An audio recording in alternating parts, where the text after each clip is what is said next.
Boa noite. Boa noite não, né? Bom dia. É muito nervosismo. Bom dia a todos os irmãos. Bom dia àqueles que estão nos assistindo de casa, através da transmissão. É com um grande prazer que estamos aqui, né, com os irmãos para poder compartilhar um pouquinho do conhecimento do Senhor. Iniciamos já o nosso estudo sobre o mapa Plano Divino através dos séculos e decidi assim, então, mais uma vez aqui, continuar com esse estudo. E como já é de costume nosso, né? Eu pensando em alguma maneira de fazer os irmãos ficarem mais interessados pelo assunto ou estar mais envolvido com o estudo, eu planejei algumas provinhas, algumas questões aí, né? Para que a gente possa fazer aqui no momento e a gente testar também os nossos conhecimentos a respeito das Sagradas Escrituras. Mas antes disso, eu vou pedir a Patrícia que esteja colocando ali o mapa para a gente gente poder dar uma introdução e a gente se situar onde estamos e também nos contextualizar. Temos ali o mapa Plano Divino através dos séculos. Tá aqui, né? Você bota o mouse para mim ali, ó. Plano Divino através dos séculos, que é um mapa escatológico, um mapa que é baseado nas Sagradas Escrituras, que mostra de forma eficiente tudo o que a palavra de Deus nos diz. E como eu disse, é um mapa que é mais focado em escatologia. Escatologia se diz respeito a acontecimentos futuros. Estudo dos acontecimentos futuros. Então esse aqui é um mapa escatológico, visual, que muito nos auxilia aí, se você tem uma intenção de entender mais a respeito da escatologia bíblica, certo? Mas no início dele aqui, como esse mapa está baseado na Bíblia, ele também vai trazer coisas relacionadas ao início, ao passado, coisas que já se passaram, como o Jardim do Éden, como a criação do mundo e também onde nós estamos, né, a dispensação da consciência. Só para a gente poder recapitular rapidamente aqui, né, já falamos sobre Satanás, a sua criação, como ele se tornou esse anjo, esse ser angelical, como ele se tornou Satanás, né, que foi deposto do seu cargo por conta do orgulho. Também já falamos sobre a criação do mundo, né? Falamos aqui embaixo sobre a criação do mundo em 7 dias e também já falamos sobre a dispensação da inocência que está ali no Jardim do Éden, né? Do Gênesis capítulo 1 até Gênesis capítulo 3. Então, já na vez passada, no estudo passado, a gente já passou as folhinhas, as questões com respeito à dispensação da inocência, certo? Que é ali o Jardim do Éden. E dessa vez eu estou aqui com as folhas, com as perguntas com relação à dispensação da consciência, que vai ali da queda, né, da saída de Adão e Eva do jardim até o dilúvio, certo? Eu vou pedir o Lucas para entregar essas folhas para mim. Trouxe ali também algumas canetas e lápis, né, para quem não tiver. Para quem já tem, não precisa pegar, tá? As canetas e os lápis. E também quem não quiser fazer, pode ficar à vontade, porque isso aqui é apenas algo para poder nos autotestar, né? Os nossos conhecimentos a respeito das Sagradas Escrituras.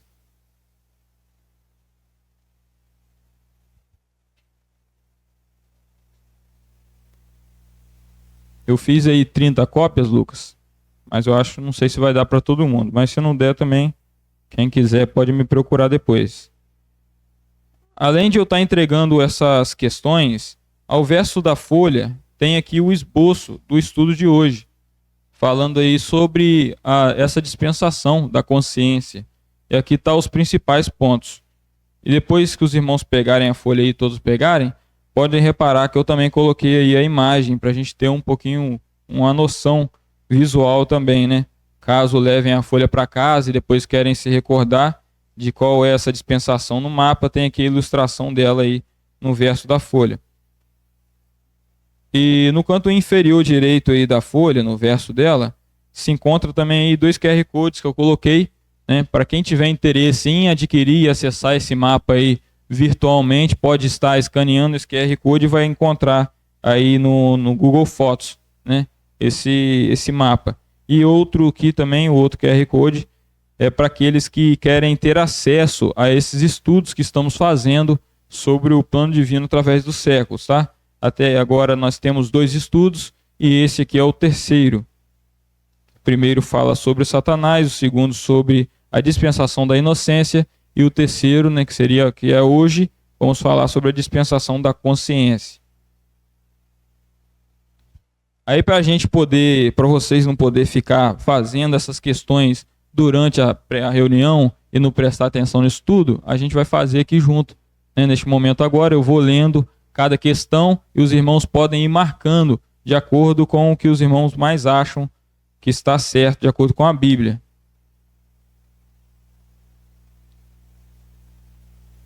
O Lucas está terminando de distribuir ali.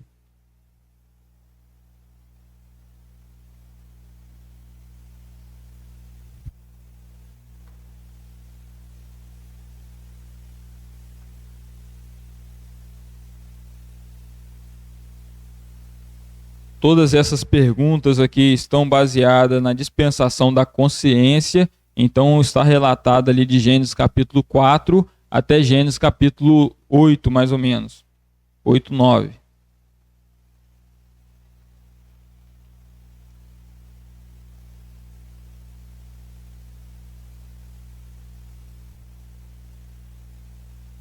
Então vamos lá começar? Coloca aí na folha, na parte das questões. Vamos começar aqui pela questão de número 1. Vocês vão marcando aí. São questões muito fáceis, né? E o objetivo dela é vocês se autotestarem, né? O conhecimento de vocês. Então vamos, questão número 1. Se Caim oferecesse cordeiros como Abel, Deus o aceitaria? Repito. Se Caim oferecesse cordeiros como Abel, seu irmão, Deus o aceitaria? Alternativa A, sim. Alternativa B, não. Alternativa C, talvez. Os irmãos podem estar marcando aí.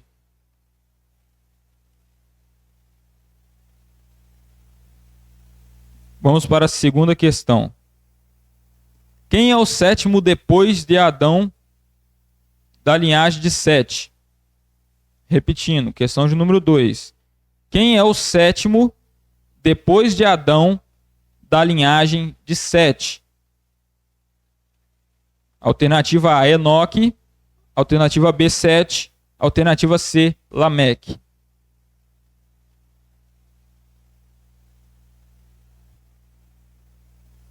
Lembrando, depois os irmãos me lembrem de, no final desse estudo, a gente passar a correção, né? Porque eu já coloquei aqui, a gente vai falar sobre essas coisas durante o estudo, mas aí a gente vai passar uma correção rápida. E eu não vou recolher a folha, tá? A folha é de vocês, né?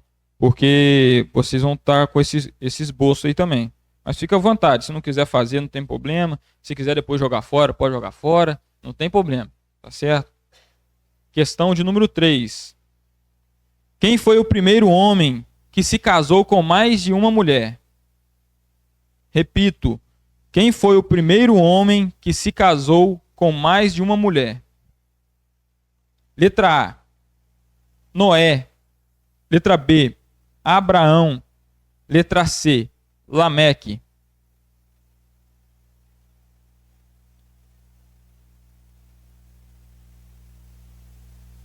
Questão de número 4.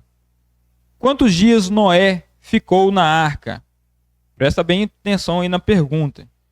Questão de número 4. Quantos dias Noé ficou na arca? Alternativa A, 40 dias e 40 noites.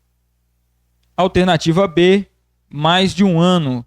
Alternativa C, 80 dias. Essas perguntas aqui estão um pouquinho mais difíceis, porque muitas a gente confunde, né? Essas questões aqui, às vezes confunde. Questão de número 5. Quantos animais de cada espécie entrou na arca?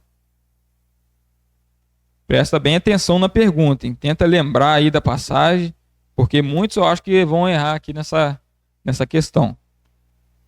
Questão de número 5. Quantos animais de cada espécie entrou na arca? Alternativa A: 7 casais de animais puros e um casal de animal impuro.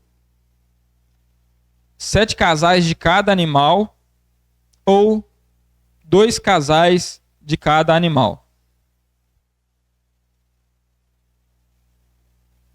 Os irmãos todos terminaram? Conseguiram acompanhar?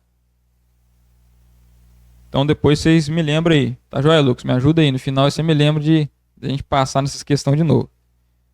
Então, irmãos, qual é o objetivo dessas questões aqui?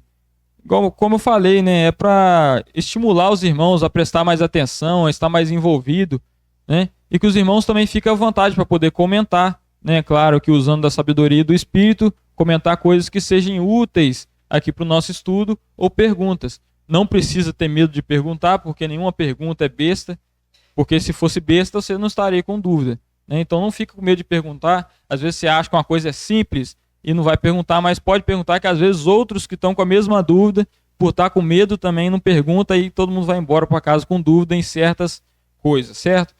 É claro que eu não sei de tudo, então os irmãos estão aqui para nos ajudar também, e caso a gente não consiga responder, né, depois a gente pode procurar e correr atrás. É algo que é bom, e eu gosto sempre de ressaltar, que eu estou aqui hoje fazendo esse estudo, não porque eu era muito conhecedor, já era muito sábio, eu conhecia da Bíblia e cheguei agora e vou dar o estudo. Mas é ao contrário, é por causa que eu peguei a oportunidade, que eu estudei, corri atrás e aprendi, tá bom? Então é bom sempre ter isso em mente, porque talvez, às vezes, as perguntas que eu faço ou as coisas que eu falo, pode dar a impressão que eu estou querendo me mostrar um sábio, ou pode dar a impressão que eu já tenho muito tempo que eu conheço essas coisas, mas não, tá?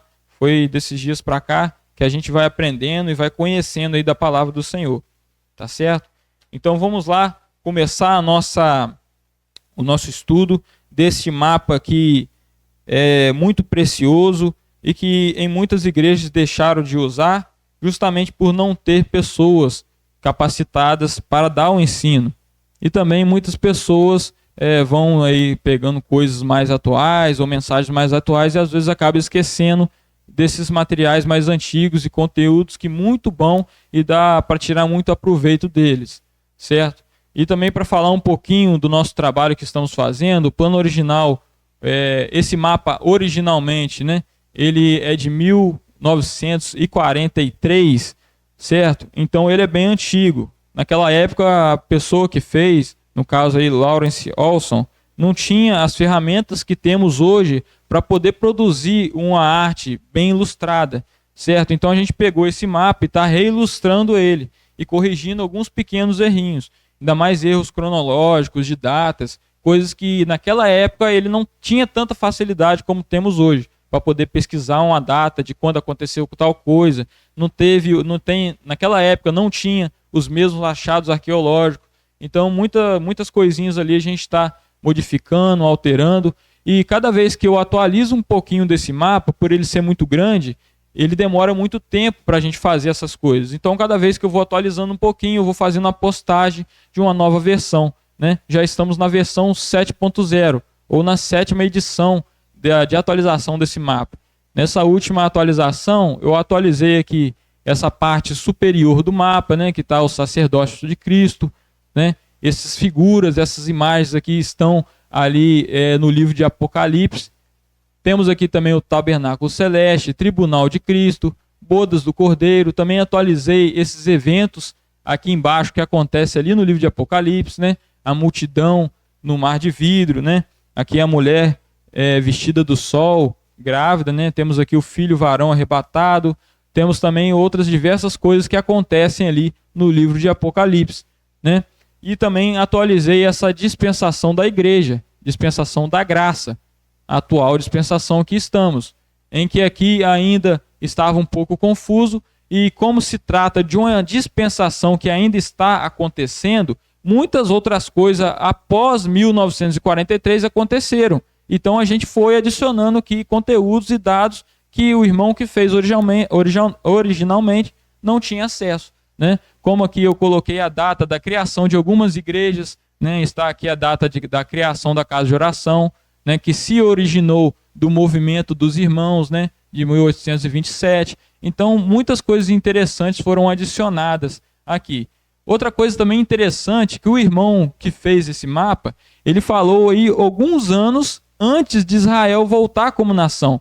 Por mais que ele botou aqui essa linha aqui representada, essa linha vermelha que representa Israel, colocou aqui também uma ilustração do Vale dos Ossos Secos, né, que aconteceu ali em Ezequiel 37, que fala do retorno de Israel como nação. Ele não tinha essa visão ainda, ele não sabia que Israel ia voltar a ser nação daqui a pouco tempo, entendeu? Após ele ter criado esse mapa. Então nós já acrescentamos aqui também o ano que Israel volta como Estado, né? Foi 14 de maio, né, de 1948, certo? Esse mapa é de 1943.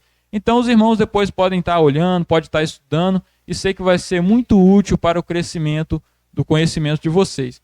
Então vamos aqui voltar ao nosso estudo. Hoje, como eu já falei, vamos falar aí sobre a dispensação da consciência, que vai da queda, da expulsão do jardim até o dilúvio, certo? Cada dispensação, ela é caracterizada por alguns atributos. Aqui nesse caso do meu aqui, eu estou usando apenas 3. Eu estou usando aqui um dever, uma desobediência e um juízo, certo? Mas nós vamos ver outros estudos e outros irmãos colocando mais. O próprio irmão José Boixá Pinto, ele colocava 5 características em cada dispensação, acrescentando um sinal e acrescentando também uma promessa que cada dispensação teve, tá certo? Mas nós vamos trabalhar com 3, porque eu quero trazer esse conteúdo, transformar ele em uma coisa mais fácil da gente aprender, mais fácil da gente mastigar. Não somente pelos meninos mais jovens que estão mostrando interesse por ele, mas também por mim também, para ficar mais fácil da gente planejar tudo e fazer. Então eu estou trabalhando apenas com 3 características em cada dispensação. E você pode estar perguntando assim, Guilherme, o que é exatamente uma dispensação? O que é uma dispensação? Uma dispensação nada mais é do que um período de tempo em que Deus vai provar ao homem, colocar o homem à prova, conforme a revelação que ele deu a esse homem.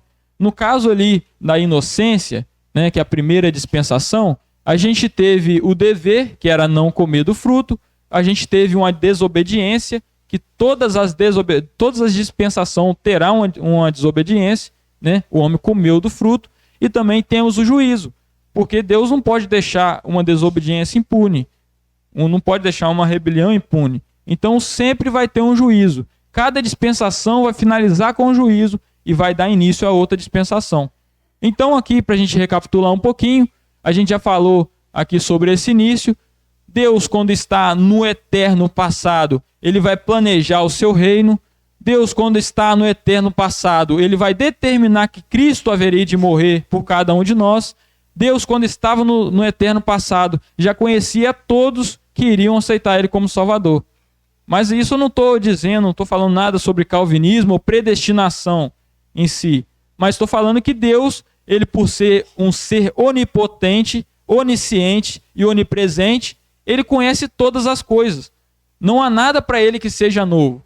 Ele não é igual ao ser humano que quando nasce ele vai ter que ir aprendendo progressivamente com os seus erros na escola. Ele já sabe de tudo. Então isso aqui é como se fosse um filme que ele já assistiu. Ele já sabe no final quem que vai se converter e quem que não vai se converter. Mas isso ele sabe, mas nós não sabemos. E nós devemos sim pregar o evangelho para todos, ir pelo mundo pregando o evangelho como muitos já fazem, porque nós não sabemos. Então a gente tem que levar a palavra para que essas pessoas possam ser alcançadas pelo evangelho e vir aceitar esse cordeiro, que já desde a criação do mundo, ele já estava prometido como sendo morto para salvar todos nós. Então, depois de Deus no eterno passado, ele vai planejar todo esse plano divino, ele vai projetar, ele vai pensar, ele vai esquematizar e vai colocar em prática. Ele começa criando as hostes celestiais, os anjos, juntamente Satanás, né, que antes de ser Satanás ele era um querubim ungido, como bem já falamos aqui, né, Satanás, o significado dele né, que vem do hebraico, Satã, significa acusador, caluniador, advogado de acusação, certo? E ele se torna esse ser após ele ser deposto por causa do seu pecado, o orgulho. Ele estava lá, ele quis subir aos mais altos das nuvens e se fazer semelhante ao Altíssimo. Então, Satanás ele é deposto, né? Estou aqui com o meu laser super forte, porque o Ismael acho que levou o outro, mas Satanás ele é deposto e ele vai ser lançado fora, vai sair fora da presença do Senhor. E aqui é apresentada uma teoria. Sim, uma teoria. Porque alguns podem bater o pé e enfatizar com muita fé que isso realmente foi assim. Me refiro a respeito da ordem da criação do mundo. Aqui nesse mapa é apresentado a famosa teoria da lacuna, em que Gênesis capítulo 1 até Gênesis capítulo 2 há um período de tempo indeterminado, onde aconteceu diversas coisas, inclusive a queda de Satanás. Então, nessa teoria é nos apresentado que Deus ele vai criar uma terra original, uma terra mineral, de acordo com Ezequiel 28, e nessa terra mineral, Satanás e os anjos talvez poderiam ali viver ou habitar. E após a queda, após a rebelião de Satanás, que consigo levou a terça parte dos anjos, a queda que ele teve, o juízo que ele levou, ocasionou em uma terra caótica, sem forma e vazia. Que aí no versículo 2 de Gênesis, aí o Senhor já vai começar ali a trabalhar e a reformar essa terra, né, para que o homem habitasse nela. Então isso é chamado de teoria da lacuna. Mas outros irmãos podem pensar de uma forma mais literal, que a terra é uma terra jovem, né, que tudo começou ali e de um momento só, ali no Jardim do Éden, que o versículo 1 de Gênesis, o versículo 2 se dá na mesma hora. Então, cada um vai ter uma interpretação ou um pensamento. Mas por que a gente está apresentando isso aqui, então? Para você poder conhecer e pelo menos uma vez na vida já ter escutado essa teoria, certo? Outros que vão ensinar o plano divino, já vi isso, vão bater com muita fé em cima disso e não vão meio que respeitar a sua opinião se você pensa diferente. A gente está trabalhando com o plano divino, o próprio Ismael que me ajuda a fazer isso, ele acredita que esse formato aí de criação talvez não seria o mais correto, seria uma forma mais literal, né, dessa leitura. E da onde que eles tiraram que teve essa terra original e depois ela ficou sem forma e vazia e depois ela foi reformada? Isso está lá em Isaías, capítulo 48, versículo 18, se eu não me engano. Está aqui embaixo, aqui, ó. Isaías 45, 18, que fala que a terra, o mundo, não foi formado para ficar vazio. Não foi formado para ser um caos. Não foi feito para ser um caos. E também com o entendimento que Deus não cria nada sem forma e vazia. Então Deus teria sim criado uma terra perfeita, mas foi destruída pela rebelião aí de Satanás e seus anjos, né? Uma pergunta muito interessante também, que inclusive o meu cunhado Igor fez para mim nesses dias, é a respeito dos dinossauros. Porque se a gente tem a descrição bíblica que de Adão e Eva até hoje nós temos apenas 5.000 e poucos anos, da onde vieram os dinossauros? Como é que eles existiram? E essas são questões que a Bíblia não responde, porque ela não tem obrigação de responder essas coisas. O tema principal da Bíblia é Cristo como Salvador. Então muitas coisas vão ficar aí soltas. A gente às vezes não tem uma explicação muito certa. Mas a gente tem o quê? Que se debruçar, se aplicar, aprender mais do que está escrito. E o que não estiver escrito, a gente não dá assim tanta importância. Mas para ter uma explicação, Guilherme, da onde então surgiram os dinossauros? Se a ciência fala que os dinossauros viveram há mais ou menos 70 milhões de anos atrás, e sendo que pela descrição e cronologia bíblica de Adão e Eva até hoje, da criação dos animais até hoje, a gente só tem 5.000 anos, 5.000 anos, quase 6.000 anos, né? Quase 6 milênios. Como é que fica então esses dinossauros? Existem várias teorias. Uma delas é que os dinossauros viveram nessa terra original aí, que poderia bater, que Gênesis 1, Deus cria uma terra original, coloca os anjos, coloca esses dinossauros lá, e com a queda de Satanás, seria aquele meteoro que destruiu os dinossauros e também transformou a terra sem forma e vazia. Tem outra teoria também, que os dinossauros foram criados ali no Jardim do Éden também, junto com o homem, né, no sexto dia. E depois foram extintos pelo dilúvio, também tem essa teoria. E diversas outras teorias que vão tentar encaixar os dinossauros aí. Uma questão interessante que a gente tem lá em Jó capítulo 40, Jó capítulo 40, de versículo 15, você coloca pra gente ir, Patrícia? Jó capítulo 40, de versículo 15, que é a suposta única citação de um dinossauro que nós temos na Bíblia, certo? Lembrando que a palavra dinossauro não existia naquela época, dinossauro foi inventado, essa palavra foi inventada por volta do século XVIII. Mas aqui, Deus falando ali com Jó, para mostrar a sua força, ele cita um animal que nós não reconhecemos hoje. Alguns vão falar que esse animal citado ali era um hipopótamo, mas pela descrição nós vemos que é um animal que não tem como ser um hipopótamo. Pode ser um dinossauro? Pode ser. Pode ser que os dinossauros foram criados no Jardim do Éden? Pode ser. Mas se a Bíblia não deixa isso claro, e também não é para a gente, se não está escrito, é para a gente se importar com as outras coisas que está escrito. No caso, sobre as histórias, sobre Cristo, né? Então aqui em Jó capítulo 40, versículo 15, só para a gente ir rapidamente ali, Deus fala assim com Jó: contempla agora o behemote, esse é um animal, behemote, que eu fiz contigo. Isso que é interessante para mim, que eu fiz contigo. Em outras versões, até estou aqui com o meu celular, né, não estou com a Bíblia aqui em cima por conta das coisas e porque eu estou usando aqui duas versões, a gente tem aqui, dá um entendimento que Deus fala que esse behemote foi feito junto com o homem, certo? Contempla agora o behemote, que eu fiz contigo, que come erva como boi. Eis que a sua força está nos seus lombos e o seu poder nos músculos do seu ventre.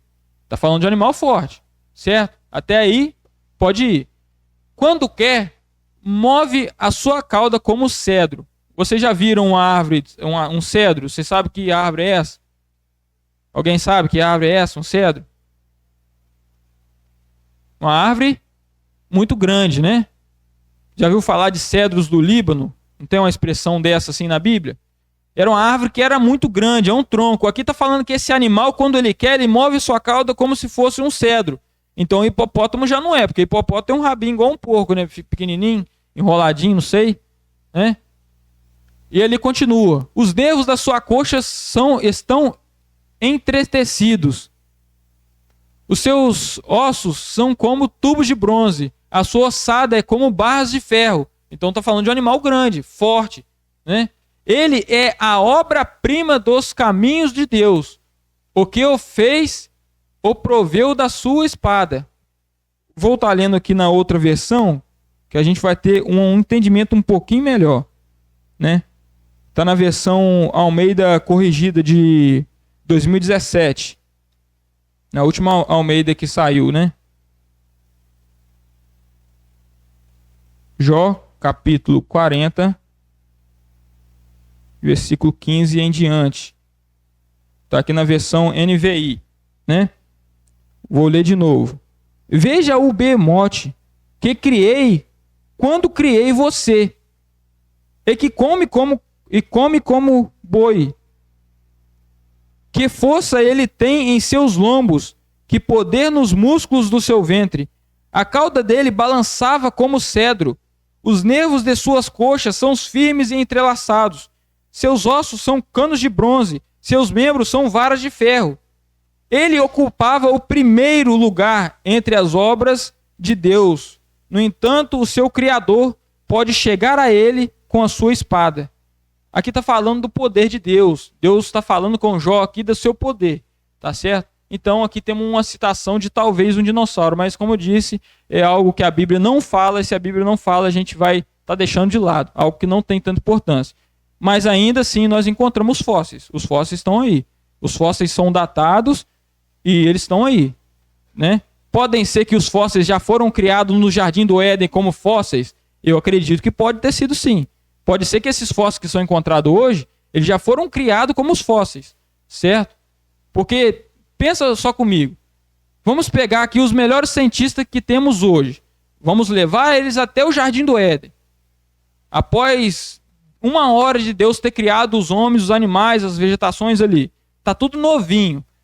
1 hora só de criação. Botar esse cientista ali com seus equipamentos para analisar aquilo.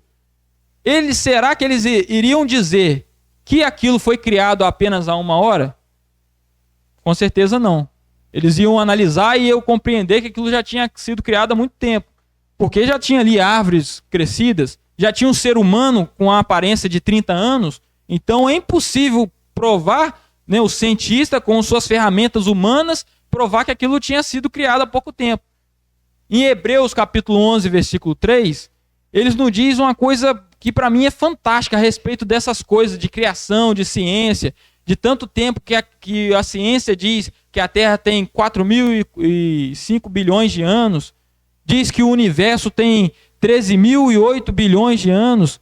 Como é que se encaixa isso tudo na Bíblia? Não sei, mas ali eu tenho uma palavra que é muito boa, que diz: pela fé, entendemos que o universo foi formado pela palavra de Deus, de modo que aquilo que se vê não foi feito do que é visível.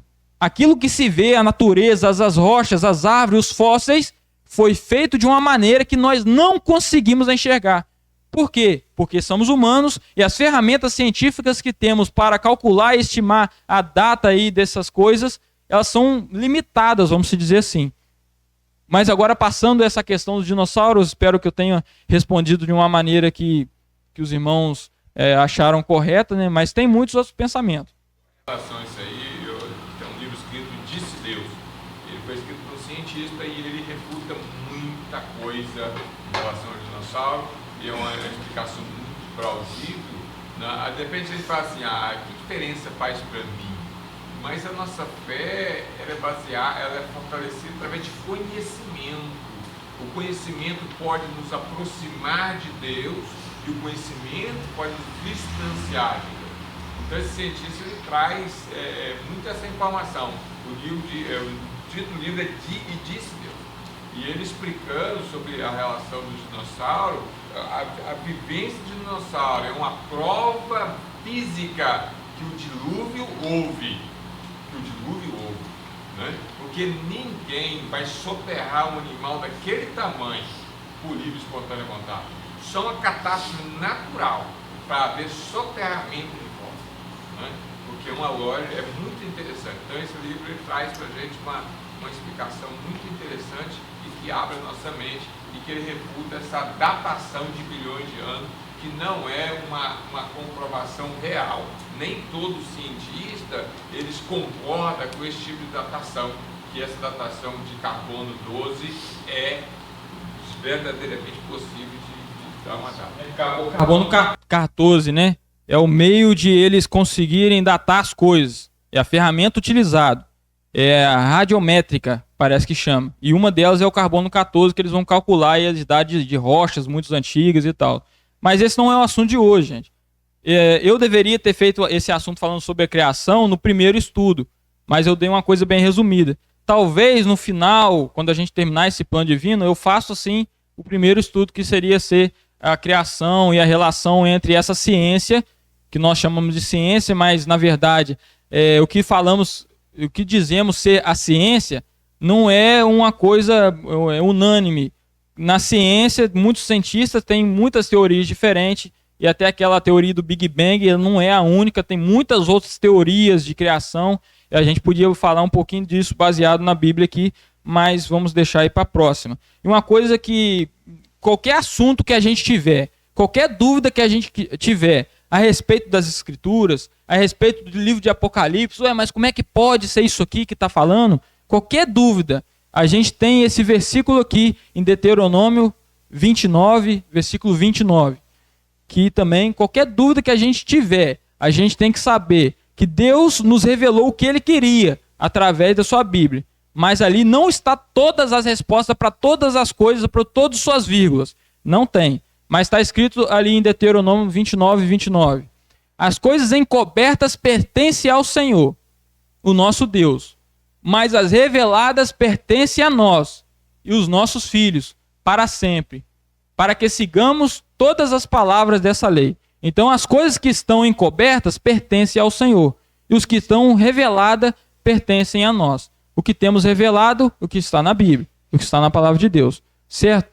Então, voltando aí o mapa plano divino, já falamos aqui um pouquinho sobre a criação, teoria da lacuna, criação de Satanás e seus anjos, e também agora a gente já falou sobre a dispensação da inocência, que Deus ele cria o homem perfeito, e o homem, por seu livre-arbítrio, né, ele tem uma liberdade, porque se Deus cria um homem perfeito, ele tinha que colocar no homem o poder de escolher o que ele queria fazer. Ele não podia criar um robô. Se Deus criou um homem perfeito, ele não podia, no jardim do Éden ali, não colocar aquela árvore do conhecimento do mal, do bem e do mal, porque senão não teria como o ser humano escolher o que ele queria. E se não tem como ele escolher o que ele quer, logo ele é um robô e não é um ser humano pensante. E o verdadeiro amor, ele só vai proceder de alguém que ele pode escolher entre te amar e não te amar. Porque você ama seu filho, porque ele pode escolher não te amar. Porque se o seu filho já fosse criado ali, te amando, não tem como ele não te querer. Se ele nascesse e não tivesse outra opção para ele, e a única opção que ele tem é te amar, então logo ele é um robô, ele não é um ser humano. Então por isso que esse amor, ele vai chegar até nós através de Jesus Cristo. Que depois que esse homem é criado perfeito, ele peca, entra ali na raça humana o pecado e entra também a morte, o Senhor também ele vai prover ali um sacrifício, ele vai prover um remidor, que é o seu próprio Filho, o unigênito Jesus Cristo. Então aqui, após o pecado de Adão e Eva, nós temos o juízo que eles recebem, que é a expulsão do jardim, né? Está ali no capítulo 3 de Gênesis. Temos aqui a morte entra na raça humana, certo? Tanto a morte física, tanto a morte espiritual, certo? E agora eles vão passar de um estado de inocência, não porque eles são bobinhos, mas inocentes quanto à grandeza do bem e do mal, inocentes quanto ao bem e o mal, e agora que eles pecaram, vão passar a entrar na dispensação da consciência, aonde agora eles têm uma consciência que conhece o bem que ele não pode fazer e o mal que ele não pode mais deixar de fazer. É o que nos diz em Coríntios, capítulo 7, certo? 1 Coríntios 7. Então, 7 não, né? É Romanos, capítulo 7. Então, entramos na fase da consciência. Nós não sabemos em que estado os nossos filhos passam do estado de inocência, onde eles não são responsabilizados pelos seus atos, aonde que se eles morrerem, eles vão ir para o céu, nossos filhos novinhos. Não sabemos quando ele passa desse estado de inocência para a consciência, aonde que nesse estado de consciência eles já são responsabilizados pelos seus atos. Não sabemos se é com 8 anos, se é com 10, se é com 11 anos. Eu acho que vai variar de cada criança. É a partir do momento que a criança ela já tem capacidade para compreender o evangelho, já tem capacidade de entender que ela é pecadora, e ela já está para ela, já está na porta dela esse convite de aceitar Cristo como Salvador. E as coisas que uma criança aprende na época da inocência, ela vai gravar aqueles princípios pro resto da sua vida, mesmo que não siga. Ela sempre vai se lembrar daqueles ensinamentos, daqueles princípios que ela aprendeu ali no início. E agora na época, na dispensação da consciência, que é uma dispensação que teve mais ou menos 1550 anos, entre a queda, entre a saída de Adão e Eva do jardim até o dilúvio, né? Temos mais ou menos ali 1550 anos, essa dispensação. Começamos com ela com o sacrifício de Caim e Abel. 2 irmãos estavam ali na época da sua inocência, quando criança, aprenderam que o Senhor havia provido um animal que cobriria a nudez dos seus pais, mostrou a eles que aquela promessa daquela semente que viria, a semente da mulher, que esmagaria a cabeça da serpente, ela estava por vir e deveria acreditar que Deus iria prover o remédio para o pecado. E mostrou também a importância do sacrifício, do derramamento de sangue para a remissão dos pecados, como nós temos em todo o Antigo Testamento. Então, Abel e Caim vão oferecer ao Senhor ofertas. que está ali no início do capítulo 4 de Gênesis, que a gente vai ler aqui rapidamente, para não tomar muito do nosso tempo. Gênesis, capítulo 4, a partir do versículo 1.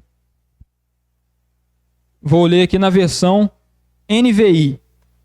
Adão teve relações com Eva, sua mulher, e ela engravidou e deu à luz a Caim. Disse ela: com o auxílio do Senhor tive um filho homem. Aqui a gente vê que talvez Adão e Eva eles já tinham a esperança dos seus filhos, dos seus primeiros filhos, já serem a concretização daquela promessa feita por Deus ali antes para eles. Porque Deus falou, quando Deus estava passando a consequência, falando a consequência do pecado para eles, Deus falou que da semente da mulher haveria um que esmagaria a cabeça da serpente, e a serpente lhe feriria o calcanhar. Então talvez aqui de Caim, ela já expressa dessa forma, já tinha essa esperança. Com o auxílio do Senhor, tive um filho homem, seu primogênito, Caim. Se te perguntarem quem foi o primeiro filho de Adão e Eva, a resposta é Caim. Versículo 2. Voltou a dar à luz, dessa vez a Abel, irmão dele. Abel tornou-se pastor de ovelhas, e Caim agricultor. Passando algum tempo, Caim trouxe do fruto da terra uma oferta ao Senhor. Abel, por sua vez, trouxe as partes gordas das primeiras crias do seu rebanho. O Senhor aceitou com agrado a Abel e a sua oferta, mas não aceitou a Caim e a sua oferta. Por isso Caim se enfureceu e o seu rosto se transtornou. Então aqui nós temos esse acontecimento. Plano divino para a gente ali, Patrícia.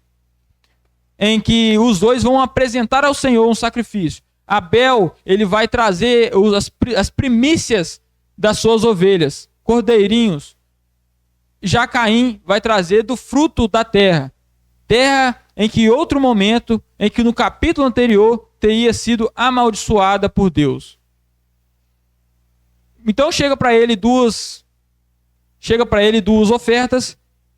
E ali o Senhor, ele vai aprovar a oferta de Abel, vai aprovar Abel e vai aprovar a sua oferta, e depois ele vai recusar Caim e recusar a sua oferta. A pergunta que eu fiz aí no número 1 era se caso Caim tivesse mudado. Vocês podem pensar, então é por causa daquela oferta do cordeirinho que Deus aceitou Abel, não é? Então se Caim pegasse emprestado com seus irmãos alguns cordeiros e sacrificasse ao Senhor, então ele seria aceito, né? A resposta é não. Ele não seria aceito. Porque antes de Deus aceitar o sacrifício, antes de Deus aceitar a oferta, ele tem que aceitar o ofertante. Ele tem que aceitar aquele que está sacrificando. E isso nós vemos ali em 1 Samuel 15, 22, que a Patrícia vai colocar rapidamente para a gente ler. Em que Samuel está em uma situação com Saul, mandou destruir todos os amalequitas, matar os seus filhos, animais, destruir tudo, e ele vai lá e separa, os soldados de Saul vai lá e separa os animais melhores, separa ali algumas coisas, e Samuel chega para ele e vai interrogar ele, e ele falou assim, eu trouxe aqui o melhor das coisas dele para sacrificar ao Senhor. E Samuel responde assim, acaso tem o Senhor tanto prazer em holocaustos e sacrifícios, quanto em que se obedeça a sua palavra? Obediência é melhor do que sacrifício, e a submissão é melhor do que a gordura dos carneiros. Em outra passagem também que nos diz isso, em Provérbios capítulo 31, versículo 3, ele vai dizer mais ou menos a mesma coisa, que Deus ele prefere um coração quebrantado do que atitudes externas.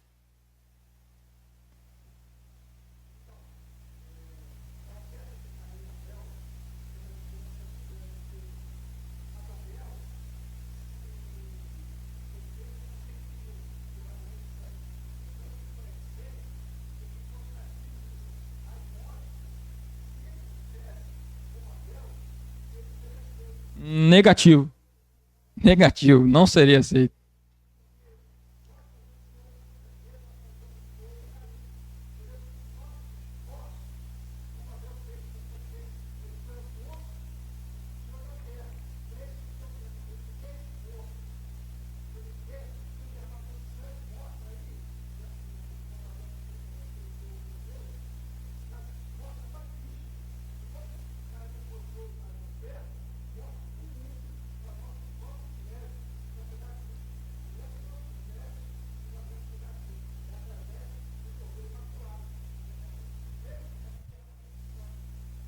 Então vamos lá. Nosso irmão Jorge, ele disse que se caso Caim trouxesse o mesmo sacrifício ou derramasse também o sangue, ele seria aceito pelo Senhor.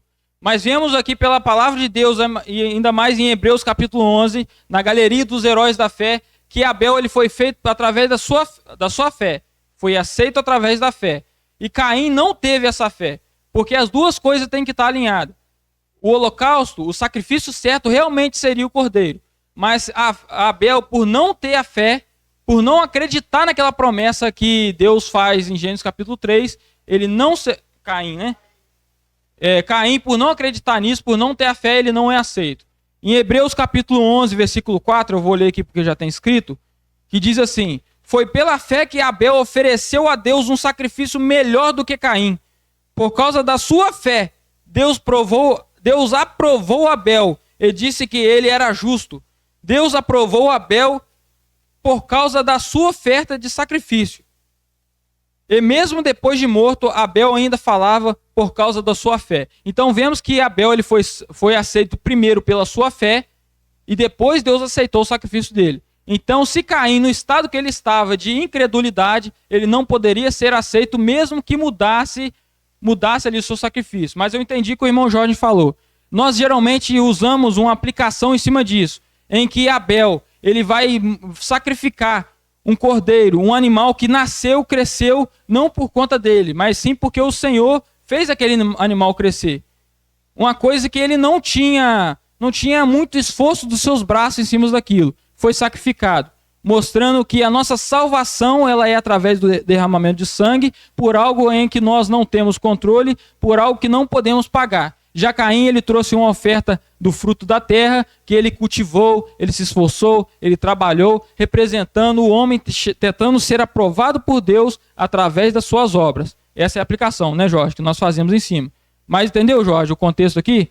Então eu pelo menos entendo, e pelas essas passagens que nós lemos, que Deus primeiro ele tem que aceitar o ofertante, e ele aceitou aqui Abel porque ele teve fé. É o que nos diz em Hebreus 11, versículo 4. Tá certo? Então a resposta aí do número 1 aí a gente já sabe que não. Se Caim oferecesse outra oferta, no caso a mesma de Abel, ele não seria aceito. Porque não é apenas a oferta que o Senhor quer. Ele quer também um coração contrito, um coração quebrantado, um coração que lhe obedece. Ficou boa a resposta, Jorge? Ficou aceitável, né? Então vamos passar para a próxima. Isso, nós vamos ver agora. Isso. Irmãos, com certeza eu não vou conseguir concluir tudo aqui. Graças a Deus, né? Porque eu estava preocupado se o que eu escrevi ia dar conta para o estudo de hoje. Mas vamos dividir então essa dispensação em 2 estudos. E agora passando para a parte que a irmã falou. E depois desse acontecimento, em que fala aqui que não aceitou Caim a sua oferta, por isso Caim se enfureceu e o seu rosto transtornou-se. A gente vai continuar a leitura, Gênesis capítulo 4, versículo 6. Uma coisa importante aqui é que o Senhor ele é um ser misericordioso. Ele é justo. Se você errar, ele vai ter que ter o juízo. Ele é um ser justo, ele não pode passar a mão na cabeça de ninguém. Então, aqui no início, a misericórdia dele, que a Bíblia nos mostra, é quando ele chega até o homem. Adão e Eva, após pecar, foi o Senhor que os procurou no jardim para perguntar para o homem, para ver se o homem estava arrependido dos seus pecados e assim para poder dar o perdão para ele. Olha, Anitta, você vai falar para mim aquele versículo que está lá em Salmos, capítulo 85, versículo 10.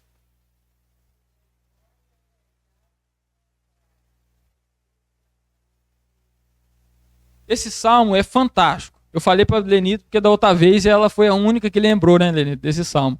Salmo 85, versículo 10, ele fala que a misericórdia e a verdade se encontraram. No jardim do Éden, Deus chega para Adão e Eva e pergunta para eles a sua misericórdia. Se encontrou com a verdade do homem. Quando Deus perguntou para Adão e Eva, eles responderam com a mentira ou foi com a verdade? Com a verdade, certo? Então a misericórdia do Senhor se encontrou com a verdade do homem. E aí sim, a justiça e a paz se beijaram. 3 atitudes divinas, uma atitude humana.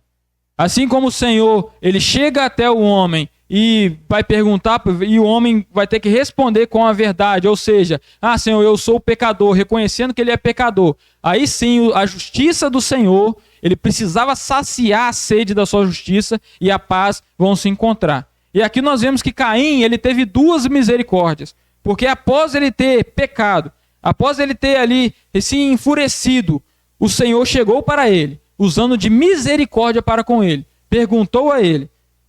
Vamos lá na sequência da leitura. O Senhor disse a Caim, Gênesis capítulo 4, versículo 6. Por que você está furioso? Porque se transtornou o seu rosto? Se você fizer o bem, não será aceito? Mas se não o fizer, saiba que o pecado a ameaça à porta. Ele deseja conquistá-lo, mas você deve dominá-lo. Vou ler agora na nossa versão, que fica a versão que a gente mais conhece, né? A versão da Almeida, que diz assim: E o Senhor disse a Caim, por que te iraste? Por que decaíste o seu semblante? Se bem fizeres, não haverá para ti aceitação?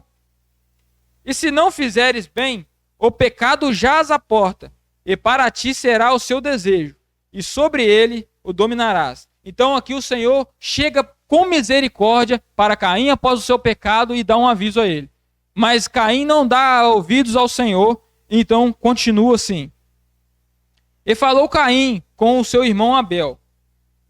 E sucedeu que, estando eles no campo, se levantou Caim contra o seu irmão e o matou. E disse o Senhor a Caim, aonde está Abel, teu irmão? E ele disse, não sei, sou eu o guardador do meu irmão? Então, mais uma vez, o Senhor usa de misericórdia para Caim, para ver se ainda ele seria se arrepender. Mesmo após ele ter cometido o primeiro assassinato, derramado o sangue de Abel nessa terra. O Senhor Deus, como ele é um ser misericordioso, ele chega para Caim e pergunta, igual ele pergunta para Adão e Eva após o seu pecado. E disse o Senhor a Caim, onde está Abel, teu irmão? E aqui, a misericórdia do Senhor, ela se encontra com a verdade? Caim, ele responde com a verdade ou com a mentira? Responde com a mentira. Então, se a misericórdia e a mentira se encontraram, não há a justiça e a paz se beijando. Então, Caim, ele não é aceito, porque ele não se arrependeu, ele não confessou os seus pecados. Então, para ele, neste caso aqui que nós vemos, ele não teve salvação. Saiu da presença do Senhor. E assim, como o ser humano, ele vira as costas para Deus, ele abre a sua frente para o inferno. Assim como o ser humano, ele rejeita a Cristo, ele vira a sua frente para a condenação eterna. E aqui a gente, continuando a leitura, a gente compreende. Disse o Senhor, o que foi que você fez? Escute da terra, o sangue do seu irmão Abel está clamando. Agora amaldiçoado você pela terra.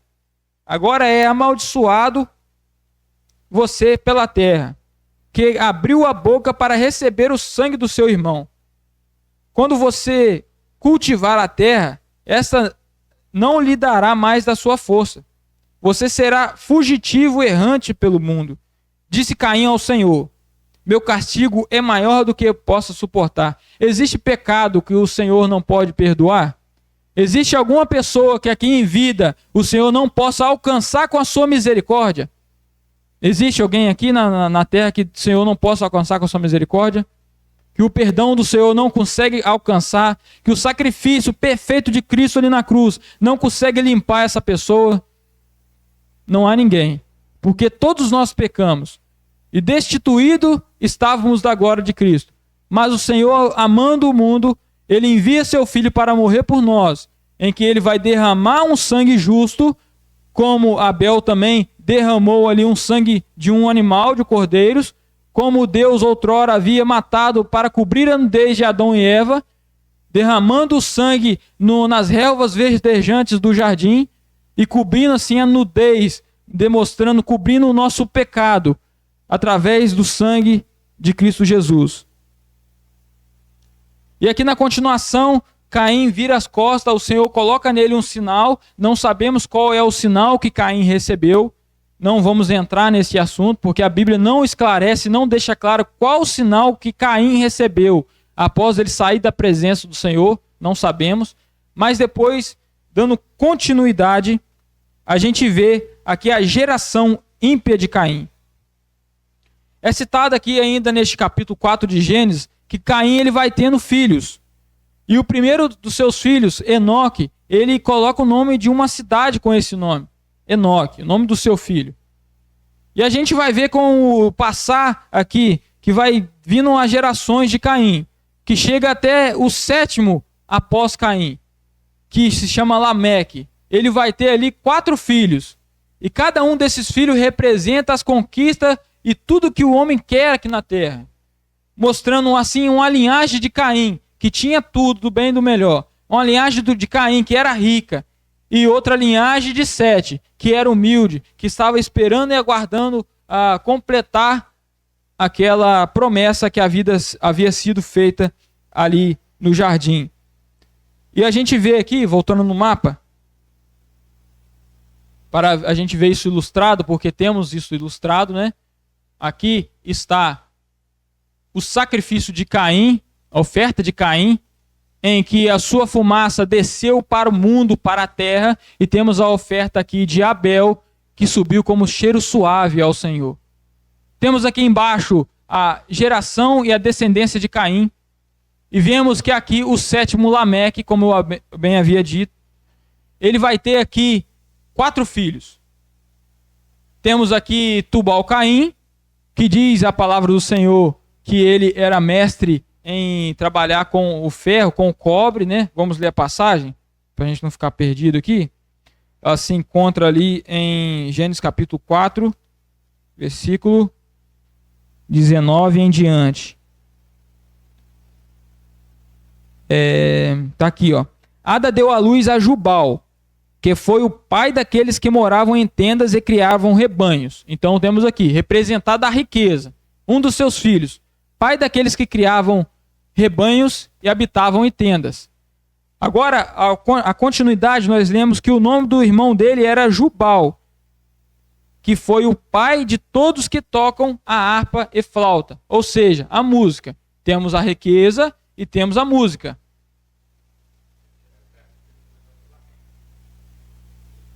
Ah, sim. Eu estou pulando aqui para a gente poder falar dessa parte no final, né? Porque tem aqui a pergunta a respeito disso. Mas Lameque foi o primeiro homem a contrair, a pegar 2 mulheres para si, a tomar 2 mulheres para si. Lameque, o sétimo depois de Caim, ele foi o primeiro homem a praticar a poligamia, né? Que é a prática de ter mais de uma mulher, né? Então, Lameque foi o primeiro. E a gente vê aqui que esses filhos, a gente tem Jabal, foi o primeiro, foi o pai daqueles que moram em tenda e têm rebanhos, e a gente sabe que rebanhos, gados, era o dinheiro daquela época, quem tinha muito gado, ele tinha muito dinheiro. Temos aqui Jubal, que ele era o pai daqueles que tocavam harpa e flauta, ou seja, Jubal representando aqui a música, e temos aqui também Tubal-Caim, mestre de toda a obra de cobre e de ferro. Temos aqui Tubal-Caim, mestre de toda a obra de cobre e de ferro. Aqui eu ilustrei com um machado, né, para a gente ter alguma referência visual a respeito disso. E temos Naamá, que a Bíblia aqui não está dizendo. Mas Naamá, no seu original em hebraico, ela tem um sentido de prazer. Prazer, aquele prazer chamado eros. Lembra em grego, aquele amor que chama eros, o amor erótico, um prazer carnal. Então nós temos aqui tudo que o homem quer nessa terra. Nós temos aqui riqueza, nós temos aqui música, nós temos aqui cidades que representam essa construção, né, mexer com cobre, com ferro, e nós temos o prazer carnal. 4 coisas que tudo que o homem quer. Em contraste com o sétimo depois de Adão, na linhagem de Sete, que foi Enoque. Contrastando, em que a linhagem piedosa, a linhagem que começou a invocar o nome do Senhor, a gente vê o sétimo, ele é arrebatado, andou com Deus e Deus tomou para si. Enquanto a linhagem ímpia de Caim, no sétimo, aí ele tem esses filhos que representam tudo que o homem quer. A gente vê que o sucesso, às vezes, ele está mais fácil e mais acessível para os ímpios do que para o crente. O sucesso aqui no mundo para o ímpio é o máximo que ele consegue. O sucesso aqui nesse mundo para o crente é ter Cristo, é morar no céu, é estar com Deus. Então não espere aqui nessa terra, você que é um crente, a ser o YouTube mais famoso, a ser o melhor que joga bola, jogador de futebol profissional. O que adianta ganhar o mundo e perder a sua alma? Então, na maioria das vezes, aqueles crentes que vão se dedicar ao Senhor, aqueles crentes que nem o Jorge fala, que não tem vida secular, a sua vida é viver no Senhor, ele não vai conseguir adquirir todos esses bens, saciar as vontades e os desejos da sua carne, com a prostituição, com as músicas, com as riquezas, que todas essas coisas nos desvia do Senhor. Não que aqui eu estou falando que a riqueza ela seja pecado, mas sim aqueles que são ricos e aqueles que têm mais dinheiro, aqueles que estão mais envolvidos, eles têm que plantar. E se eles têm que plantar, eles têm que se dedicar. E se eles têm que se dedicar, provavelmente não sobra tanto tempo para o Senhor. Certo? Mas não é pecado. Assim como pobreza também não é passagem para ir para o céu. E nem riqueza passagem para ir para o inferno. Certo? Hã? Isso. Né? Eu gosto de dizer que o homem ele não é condenado pelos pecados que pratica. Ele é condenado pelo perdão que ele recusa. Então não é a pobreza ou a riqueza ou tratar bem as pessoas ou as boas obras ou a caridade que vai fazer ele ir para o céu. Mas sim aceitar esse perdão. E não é ele ser rico, ele matar os outros, ele fazer coisas erradas que vai levar ele para o inferno. Mas sim recusar esse perdão de Deus. Certo? Então, continuando aqui, a gente tem aqui uma linhagem ímpia de Caim, que está tudo relacionado a coisas terrenas. Caim, ele foi o primeiro homem que botou o nome em uma terra, botou o nome da terra de Enoque, o seu próprio filho, querendo cravar aqui na terra a sua linhagem. Enquanto isso, a linhagem piedosa de Sete, né? A gente vê aqui a linhagem de Sete, está em Gênesis capítulo 5. A gente tem uma linhagem que vai começar a invocar o nome do Senhor. Está escrito ali no último versículo do capítulo 4 de Gênesis. O capítulo, acho que é o versículo 24. Deixa eu ver aqui. Não, capítulo 3.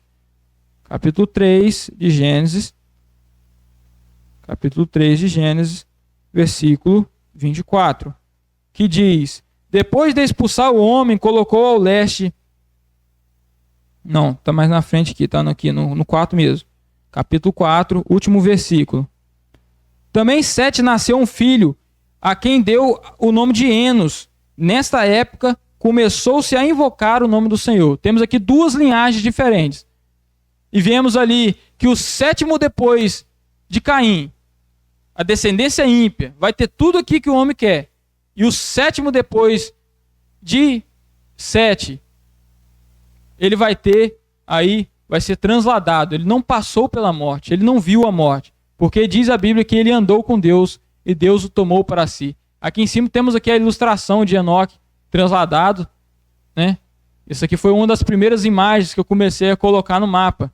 Então, pelo meu gerador de imagem lá, eu consegui o mais próximo de um Enoque foi esse cara aí musculoso, né? Porque, só falando uma coisinha aqui, saindo fora do estudo um pouquinho, mas aí você vai fechar agora a caixinha do estudo e vai abrir aqui uma caixinha que você não pode depois desperdiçar as coisas que eu falar, mas quando eu estou construindo esse mapa, eu uso uma ferramenta da inteligência artificial que produz para mim as imagens. E eu vou escrevendo, ó, eu quero que você desenhe isso aqui, isso aqui, isso aqui. E se você botar a desenho para mim, Enoque sendo transladado, ele não vai fazer de jeito nenhum, porque ele não conhece direito as coisas.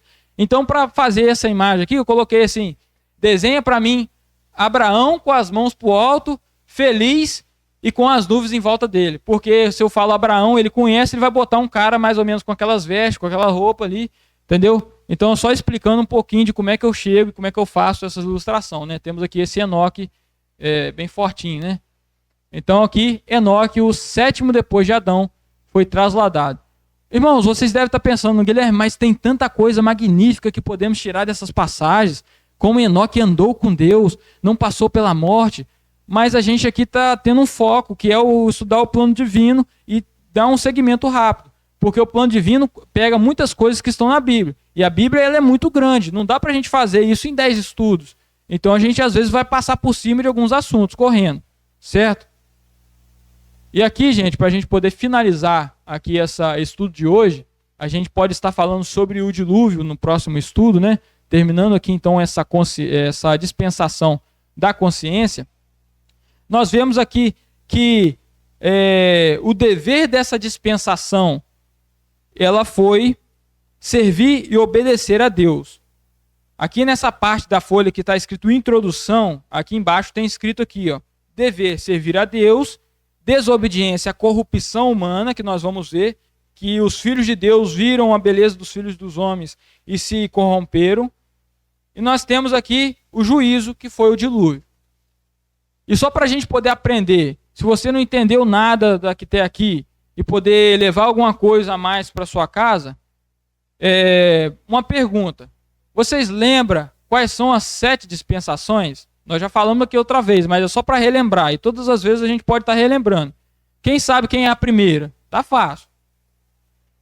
Inocência, consciência. A 4ª, patriarcal. A 5ª, lei. 5, Pentateuco, 5 livros que Noé escreveu. Aí você lembra de lei. É a 5ª dispensação. Aí temos Noé. Estão gravado Noé aqui. Foi Moisés, né? Noé não, Moisés. Né? A 6ª dispensação, qual é? Dispensação da graça. A que estamos vivendo agora. Que vai desde a criação da igreja, desde a morte de Cristo, há mais de 2000 anos atrás, até hoje. Não sabemos quando vai findar. E uma coisa que é muito interessante ressaltar, que às vezes você vendo aqui essa estrutura por ser em círculos, você pode pensar que aqui depois da graça, quando vem aqui a grande tribulação, que grande tribulação é uma dispensação, mas não é. Grande tribulação é apenas o juízo da dispensação da graça. Que por esse mapa ser escatológico e trabalhar com coisas futuras, a gente vai ter ali um leque mais abrangente no livro de Apocalipse, na grande tribulação. E qual que seria a última dispensação? Milênio, certo? Período de 1000 anos em que o nosso Senhor Jesus Cristo vai estar aqui na Terra reinando fisicamente, certo? Então a gente vai passar por toda essa dispensação e vamos também dar mais uma importância sobre os assuntos de Apocalipse, né, escatológico. Agora a gente vai ver, o Lucas, que eu pedi para você me lembrar, você não me lembrou? Né? A gente vai só corrigir essa prova rapidinho para a gente finalizar. Rapidamente aqui. Questão de número 1 aí, a gente já respondeu. Se Caim oferecesse cordeiros como Abel, Deus o aceitaria? A resposta é não. Letra B. Número 2. Quem é o 7º depois de Adão na linhagem de Sete? Quem que é? Enoque, né? Falamos aqui. Resposta certa, letra A. Né? Coloquei até a passagem bíblica aqui em Judas 1,14. Ele fala assim: e deste profetizou também Enoque, o 7º depois de Adão, tá? Em Judas fala isso. 3. Quem foi o primeiro homem que se casou com mais de uma mulher? A resposta? Lameque. Muito bem, falamos aqui. Em Gênesis capítulo 4, versículo 19, está escrito: e tomou Lameque para si 2 mulheres, o nome de uma era Ada e o nome da outra era Zilá. Questão de número 4. Quantos dias Noé ficou na arca? Essa aqui é mais difícil, a gente vai tratar no estudo que vem. Mas quantos dias aí que Noé ficou na arca? Quem que botou 40 dias e 40 noites? 40 dias e 40 noites, né? Não foi. 40 dias e 40 noites foi o tempo que choveu. Mas Noé ficou na arca por mais de 1 ano. Mais especificamente, ele ficou aí 377 dias na arca. Desde o dia que ele entrou até quando ele saiu. Então ele ficou mais de 1 ano, tá? Essas passagens que eu botei de referência do lado aí, tá? A data de quando ele entrou e a data de quando ele saiu, tá bom? Essa referência. Depois, se os irmãos quiserem ler. Então, a resposta certa é a letra B. E questão de número 5, a mais dificinha aí também. Quantos animais de cada espécie entrou na arca? Resposta? Alguém botou aí 2 casais de cada? 7 casais. Mas, qual que é a resposta certa? É letra A ou letra B? Letra A, tá bom? Se você, às vezes, estava pensando que só entrou um casalzinho de cada animal na arca, fique sabendo que dos animais puros entraram 7 casais. Tanto que ele soltou uma pomba, a pomba voou e foi embora. E aí, vai ficar só uma pomba na arca? E como é que eu vou achar outra pomba? Então tinha 7 casais de pomba na arca, certo?